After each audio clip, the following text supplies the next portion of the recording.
of broken people that come in totally messed up, I guess, coming to know the Lord and being transformed.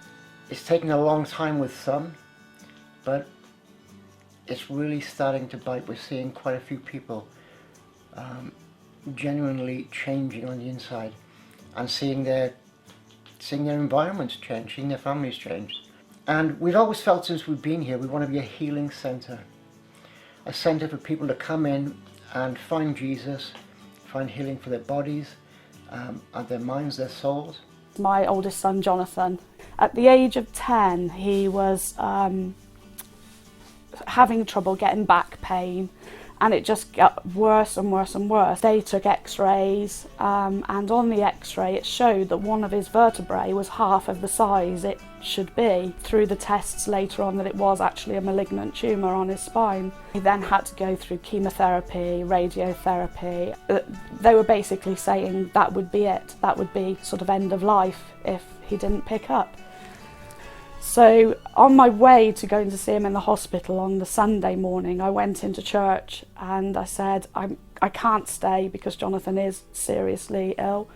I said, but please pray because he needs your prayers. The church prayed, prayers went out to America, all over the UK, people who knew people, everybody prayed. By the time his doctor came in on the Monday morning, he was sat up in bed eating and drinking, which he hadn't done for nearly a week. He was being tube fed. And she said, I just cannot believe this is the same child. 10 years down the line now, he has been in remission for 10 years. He is just an amazing testimony of God's grace. It's just, and healing, amazing healing. We're seeing industry opening up at last. When we moved here about 15 years ago, it was a very run-down area and not much industry at all. And many years ago it had been a very industrious area, this. And we felt that, you know, God wanted to transform it, not just seeing people saved and healed and delivered, but also to see the town come to life again.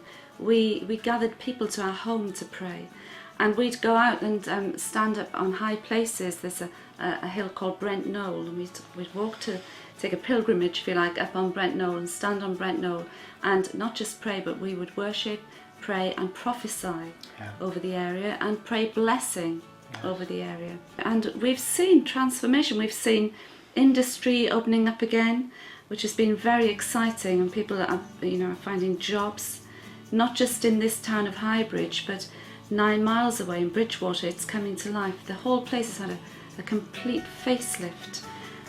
We've had a new fantastic supermarket opening up down the road here, which has transformed Highbridge, and also a brand new school. The children here are so delighted. 2 schools have come together, merged together, and we've formed this. We've got this fantastic building, which opened today for the first time. So God is just moving in every way here. The glory of God's coming to this town. I really believe that. Every denomination is actually represented within the school, and the headmistress, who's also Christian, in her experience, she said that's unique. You can only get 1 and maybe 2 at the most, but she said everybody wants to input this school, and that's fantastic. There's a unity in that. Just wanting to reach those children, not only the children but their families, for Jesus. Yes. This is where we really enjoy is evangelism and just winning people and seeing them then come to that point where they're reaching out other people, discipling other people. Yeah.